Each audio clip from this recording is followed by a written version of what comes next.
7월 30일 목요일입니다.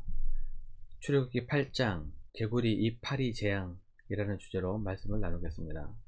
먼저 기도로 시작하신 후 성경을 1에서 3회 읽기 바랍니다. 꾸준한 영성 훈련은 당신의 인생을 변화시킵니다. 다 읽으셨습니까? 첫 번째, 개구리 재앙. 2절입니다. 내가 만일 보내기를 거절하면 내가 개구리로 너희 온 땅을 치리라. 출애굽 사건에서 10가지 재앙은 애굽의 우상 신들과 관련이 있습니다. 하나님께서는 애굽의 10개의 가짜 신들을 치시면서 누가 참 하나님인지를 보여주셨습니다. 두 번째 재앙은 개구리 재앙입니다. 애굽인들은 개구리의 신 헤큐트를 믿었습니다. 헤큐트 여신은 보통 개구리 혹은 개구리 머리를 한 여인으로 그려집니다. 나일강이 범람한 후 수백만 마리의 개구리가 태어나는데 이 때문에 이집트인들은 개구리를 다산의 상징으로 보았습니다. 또 아기가 태어날 때 마지막 순간을 지키는 여신입니다. 또한 부활과 비옥도 상징해 개구리가 나타나면 그 해의 길조라고 생각했습니다. 이러한 다산의 신이며 축복의 신 헤큐트를 치심으로 누가 참 신인지를 알려주고 있습니다. 풍요를 상징하던 개구리 형상의 헤트를 통하여 이집트의 왕궁과 모든 사람들이 고통을 당하여 개구리가 가짜 신임을 보여줍니다. 우리들은 마음속에 풍요와 번영 그리고 축복에 대한 갈망이 다 있습니다. 지금보다 더 나은 삶을 살기를 바라고 복을 바라는 것이 죄라고 생각하지는 않습니다. 하나님께서도 아브라함과 이삭, 야곱에게 많은 복과 풍요를 허락하셨습니다. 하지만 이러한 풍요가 신앙의 목적이 되어서는 안됩니다. 풍요롭기 위해서 복받기 위해 신앙을 가져서는 안됩니다. 그것은 기복신앙입니다. 이것은 애굽의 개구리 신을 믿는 것과 다를 바가 없는 것입니다. 풍요, 부물질은 하나님의 사명을 이루기 위한 도구입니다. 도구로 사용하는 자에게 하나님께서 더 많이 부어주시지 않겠습니까? 아무리 예수님을 잘 믿어도 가난하게 살아가는 많은 사람들이 있습니다. 믿음이 약해서일까요? 아닙니다. 누구라도 가난에 처할 수 있습니다. 그래서 우리는 성경에서 말하는 자족의 삶을 살아야 합니다. 빌립보서 4장 11절 12절입니다. 내가 궁핍함으로 말하는 것이 아니니라. 어떠한 형편에든지 나는 자족하기를 배웠노니 나는 비천에 처할 줄도 알고 풍부에 처할 줄도 알아. 모든 일 곧 배부름과 배고픔과 풍부와 공급에도 처할 줄 아는 일체의 비결을 배웠노라. 이집트인들은 개구리 신을 섬겼습니다. 개구리 신에게 풍요와 다산을 빌었습니다. 하지만 하나님께서는 개구리는 한낱 미물에 지나지 않는다는 것과 그 미물은 절대 참신이 아님을 보여주셨습니다. 하나님만이 참신이심을 보여주십니다. 14절입니다. 사람들이 모아 무더기로 쌓으니 땅에서 악취가 나더라. 우상숭배는 악취가 나는 일입니다. 나일강이 피로 변했을 때도 악취가 났고 풍요의 신 개구리가 죽어 산더미처럼 쌓였을 때도 그 악취는 결코 잊혀지지 않았을 것입니다.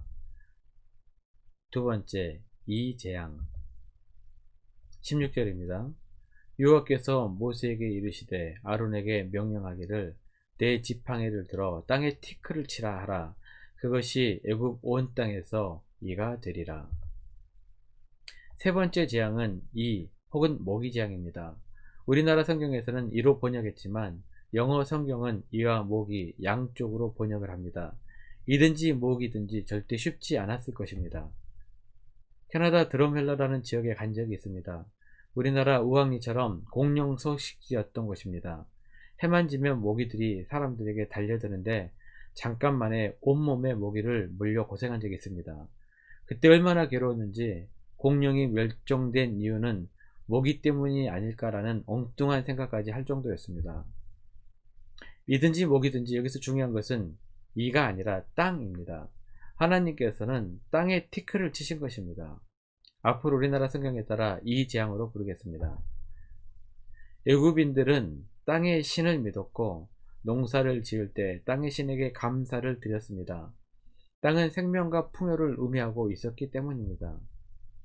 그러나 하나님께서는 생명과 풍요로 여기는 땅을 치셔서 괴로움과 죽음의 재앙을 내리신 것입니다. 애굽인들이 믿는 땅의 신도 가짜 신이라는 것을 보여주셨습니다. 이 재앙부터는 애굽 요술사들이 흉내를 냈지만 따라할 수 없었습니다. 한계가 드러난 것입니다. 심지어 요술사들이 이 재앙은 인간이 할 수 없는 하나님의 권능이라고 바로 왕에게 말을 합니다. 세 번째, 파리 재앙. 네 번째 재앙은 파리 재앙입니다. 고대 애굽에서는 파리도 능력의 신으로 섬겼습니다. 파리 혹은 날벌레 형상을 한 신으로 질병을 생기게도 하고 그 질병을 낫게도 하는 신이라고 믿고 있었습니다. 파리의 신은 블레셋의 도시 중 하나였던 에브론 사람들이 믿었고 왕국 시대로 내려와서는 북이스라엘의 아하시아 왕도 믿고 있었습니다. 왕하 1장 2절입니다. 아하시아가 사마리아에 있는 그의 다락 난간에서 떨어져 병들매 사자를 보내며 그들에게 이르되 가서 에그론의 신 바알세붑에게 이 병이 낫겠나 물어보라 하니라. 바알세붑이 파리의 신입니다. 아하시아가 병들어 자신이 병에서 낫겠는지 파리의 신에게 물어보라고 사자를 보내는 이야기입니다. 우상의 뿌리는 깊습니다. 수백 년이 지났지만 이스라엘에까지 영향을 미치게 됩니다. 그래서 하나님께서는 10가지 재앙을 통해 하나님만이 참 신이심을 보여주신 것입니다. 네 번째 파리 재앙부터는 앞전 재앙들과는 좀 다른 모습이 보입니다. 22절입니다.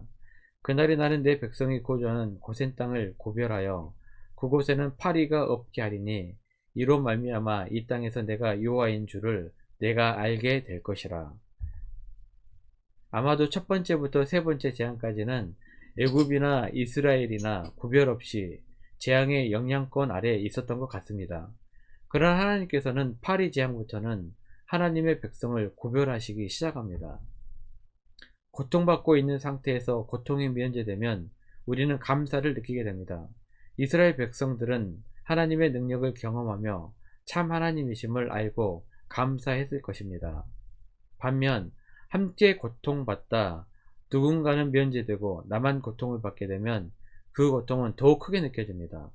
애굽인들은 이스라엘 백성들이 고통에서 죄됨을 알고 더욱더 고통스러웠을 것이고 두려웠을 것입니다. 바로가 멀리 가지는 말고 제사 드리라고까지 한 것을 보니 많이 두렵기는 두려웠나 봅니다. 결국 승리는 하나님의 것이었습니다. 하나님께서는 이 모든 피조물들을 창조하셨습니다. 하나님께서는 이 피조물들이 하나님 위에 서는 것을 용납하지 않으셨습니다. 짐승을 우상시하는 것은 하나님께서 가장 미워하신 것입니다. 10가지 재앙을 통해 배울 점은 이것입니다. 우리는 우리를 창조하신 하나님만 경배해야 합니다. 하나님만이 우리의 참 하나님이십니다. 하나님만이 영광과 존귀를 받으실 분입니다. 이 고백이 우리들의 영원한 고백이 되었으면 좋겠습니다. 말씀 요약합니다. 하나님만이 참신이십니다. 오직 하나님만 경배하십시오. 우리를 구원하신 예수님 한 분이면 충분합니다. 라고 고백하시고 오늘 하루를 시작하시기를 바랍니다. 1년 성경 일독 주간 계획입니다. 오늘은 목요일 이사야 12장부터 16장까지 말씀을 묵상하시기를 바랍니다. 7월 중보 기도 제목 보시고 기도하시기 바랍니다. 가정에서 기도하시기 힘드신 분들은 교회에 나오셔서 주중 기도의 시간을 이용하시면 됩니다. 새벽 6시부터 밤 10시까지입니다. 하루 30분씩 최선을 다하시기 바랍니다. 그러면 여러분의 삶이 변화될 것입니다. 영상을 다 보신 분들은 확인 문자를 보내시거나 유튜브에 댓글로 달아주시면 정기적인 영성훈련에 도움이 될 것입니다. 오늘 하루도 승리하시기를 기도합니다.